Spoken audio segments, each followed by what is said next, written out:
അങ്ങനെ ഒരു മൺഡേ കൂടെ വന്നിട്ടുണ്ട്. കുറച്ചൊക്കെ മടി പിടിച്ചിട്ടാണേലും ഞാൻ കോളേജിലെത്തി. ഇതാ വേഗം പോയി പഞ്ചൻ ചെയ്ത് സൈൻ ചെയ്ത് നേരെ വിട്ടത് എക്സാം ഹാളിലോട്ടാണ്.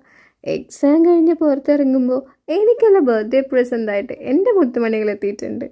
പിന്നെ ഡിപ്പാർട്ട്മെൻറ്റിലൊരു കേക്ക് മുറിയില്ലാതെ എന്താഘോഷം.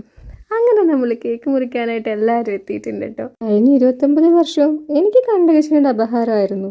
ഈ വർഷമെങ്കിലും ഈ കണ്ടകശനിയുടെ അവഹാരം മാറണേ ഈശ്വര എന്ന് പറഞ്ഞ് ഞാൻ കേക്ക് മുറിച്ചിട്ടുണ്ട്.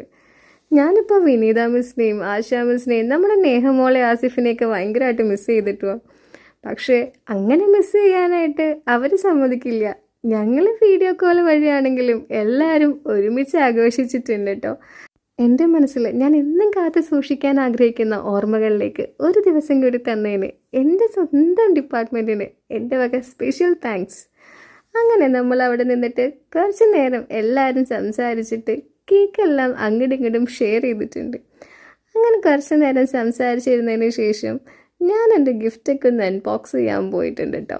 എനിക്ക് ഗിഫ്റ്റൊക്കെ ഭയങ്കര ഇഷ്ടപ്പെട്ടു. Thank you so much. എൻ്റെ സർപ്രൈസ് ഇവിടെ കൊണ്ടും തീർന്നില്ല. ഇതാ ഈ കേക്ക് കണ്ടോ, ഇത് ഒരുപാട് സ്നേഹത്തോടെ ഒരുപാട് ദൂരത്തുനിന്ന് എന്നെ തേടി വന്നതാണ് കേട്ടോ. ഈ കേക്ക് കട്ട് ചെയ്യുമ്പോൾ മനസ്സിൽ എനിക്ക് വല്ലാത്തൊരു സന്തോഷമാണ്. എൻ്റെ ഈ ഡേ സ്പെഷ്യലാക്കിയ എല്ലാവർക്കും ഒരു താങ്ക്സ് പറഞ്ഞുകൊണ്ട് ഞാൻ ടാറ്റ ബൈ ബൈ.